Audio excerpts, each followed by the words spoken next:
जहां भारतीय जनता पार्टी ने झारखंड सरकार के मंत्री और कांग्रेस नेता इरफान अंसारी के खिलाफ निर्वाचन पदाधिकारी के पास जाकर शिकायत की थी, तो वहीं कांग्रेस का प्रतिनिधिमंडल भारतीय जनता पार्टी पर इरफान अंसारी को बदनाम करने और जामताड़ा की जनता को गुमराह करने का आरोप लगाते हुए निर्वाचन आयोग पहुंच गया। मामला जुड़ा है इरफान अंसारी के विवादित बयान से, जो उन्होंने बीजेपी नेता सीता सोरेन को लेकर दिया था। नमस्कार, आप देख रहे हैं TV9 और आपके साथ मैं हूं खुशबू झा। कांग्रेस के प्रतिनिधिमंडल में मुख्य प्रवक्ता किशोर शाहदेव, राजेश गुप्ता, इमरान अंसारी सहित 4 सदस्य मौजूद थे, जिन्होंने मुख्य निर्वाचन पदाधिकारी से मिलकर मामले की जानकारी दी और बीजेपी पर कार्रवाई करने की बात कही। प्रतिनिधिमंडल ने बताया कि इरफान अंसारी का बयान बीजेपी के रिजेक्टेड कैंडिडेट्स को लेकर था, लेकिन उनके बयान को तोड़ मरोड़ कर पेश किया जा रहा है ताकि इरफान अंसारी को बदनाम किया जा सके। इरफान अंसारी के भाई का कहना था कि बीजेपी जामताड़ा में अपने कैंडिडेट को स्थापित करने के लिए हर हथकंडा अपना रही है, लेकिन जामताड़ा की जनता अपने नेता को प्यार और उनका सम्मान करती है। इरफान अंसारी हमेशा से भारतीय जनता पार्टी के शीर्ष नेता, स्थानीय प्रदेश स्तर के नेता के निशाने पे रहते हैं। इरफान अंसारी जी कुछ बोलते नहीं है कि भारतीय जनता पार्टी उन पर टूट पड़ती है। अभी जब वो लोकसभा के चुनाव में वहां से 60,000 मतों से भारतीय जनता पार्टी के जो प्रत्याशी थे वो शिकस्त खाए, तो चुनाव में बने रहने के लिए इस तरह के आरोप लगा रहे हैं ताकि एक हाइक क्रिएट हो और वो चुनाव में आ सके। उनके नामांकन में भीड़ देख लीजिए, वो वहां ना सिर्फ अल्पसंख्यक समुदाय में बल्कि सभी समुदाय के सर्वमान जनप्रिय नेता हैं इरफान अंसारी। इसीलिए चुनाव में बने रहने के लिए भारतीय जनता पार्टी ने इस तरह का काम किया है ताकि एक चुनाव का पब्लिसिटी हो, एक हाइक हो और उनको इसका लाभ मिल सके। लेकिन आज हम लोगों ने चुनाव आयोग को एक स्पष्ट सीडी और एक मेमोरेंडम दिया है कि उन्होंने बीजेपी से, क्या ये सच नहीं है कि भारतीय जनता पार्टी ने 35 ऐसे उम्मीदवार उतारे हैं जो दूसरे दलों के संबंध रखते थे?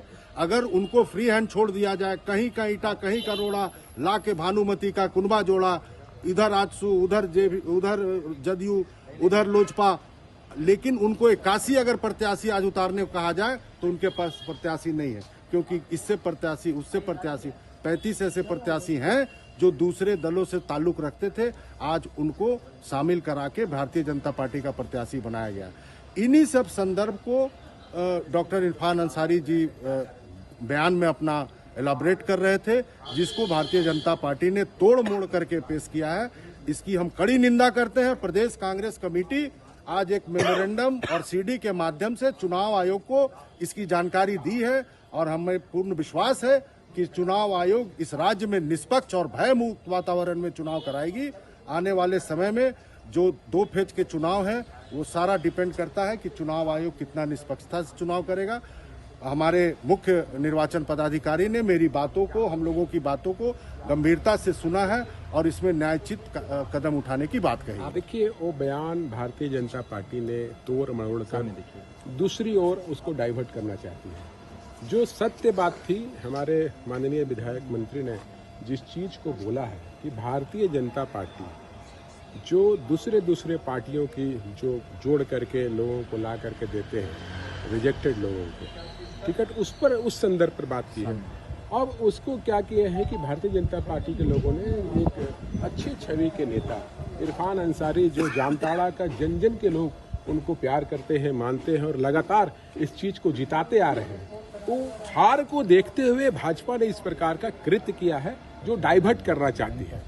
तो ये डाइवर्ट की राजनीति इस राज्य में नहीं चलेगी। भारतीय जनता पार्टी की जो चरित्र रही है, जो उनकी कार्यशैली रही है, उसको राज्य की जनता ने देखा है। और पिछले बार जिस प्रकार हेमंत सोरेन जी के नेतृत्व में हम लोगों ने सरकार बनाया था, फिर इस चीज को देखते हुए भाजपा के लोग अलर्गन बयान देकर किसी की छवि को खराब करना, पार्टी की छवि को खराब करना, ये उनकी नीति कृत्य बन गई है। वो आए दिन सारे समय इसी विचार पर सारे लोग, उनके नेता डूबे रहते हैं। जो बाहर से आते हैं उनका भी वही कार्य रहता है, जो स्थानीय नेता है उनका भी वही कार्य रहता है। इरफान जी का जो बयान था रिजेक्टेड मालूम किस संदर्भ में कहा गया? मैंने बताया है कि जो दूसरे पार्टियों से रिजेक्टेड लोग रहते हैं वो आकर के भारतीय जनता पार्टी में शामिल हो जाते हैं और चुनाव लड़ते हैं। उसी संदर्भ में उन्होंने ये इस बात को रखी है, ना कि किसी व्यक्ति के लिए, ना ही किसी महिला के लिए। सारे सम्मानित है इस राज्य की महिला हमारे गठबंधन की सरकार के लिए। और सरकार जिस प्रकार महिलाओं के लिए इस राज्य में काम कर रही है वो यहाँ की महिला अच्छी तरीके से जानती है। झारखंड सरकार के मंत्री और जामताड़ा से कांग्रेस प्रत्याशी डॉक्टर इरफान अंसारी ने नामांकन दाखिल करने के बाद अपने बयान में जामताड़ा से बीजेपी की उम्मीदवार सीता सोरेन को रिजेक्टेड माल कह दिया था। सीता सोरेन झारखंड मुक्ति मोर्चा पार्टी के सुप्रीमो शिबू सोरेन की बड़ी बहू और मुख्यमंत्री हेमंत सोरेन की बड़ी भाभी है। सीता सोरेन ने लोकसभा चुनाव से पहले झारखंड मुक्ति मोर्चा छोड़कर बीजेपी का दामन थाम लिया था। इरफान अंसारी के इस बयान के बाद सीता सोरेन ने अपने सोशल मीडिया अकाउंट पर एक पोस्ट लिखी और इरफान अंसारी से माफी मांगने को कहा। इतना ही नहीं, सूबे में सत्ताधारी पार्टी झारखंड मुक्ति मोर्चा ने भी कहा कि अमर्यादित बातों का राजनीति में कोई स्थान नहीं होता। डॉक्टर इरफान अंसारी अक्सर कुछ न कुछ ऐसा बोल देते हैं जो विवादों में आ जाता है। अब उनका नया विवादित बयान चुनाव से पहले राज्य में नया हंगामा खड़ा कर रहा है। आपके लिए इस खबर की जानकारी जुटाई रांची से हमारे संवाददाता अशोक कुमार ने। बिहार झारखंड की तमाम बड़ी खबरों के लिए देखते रहिए TV9 बिहार झारखंड।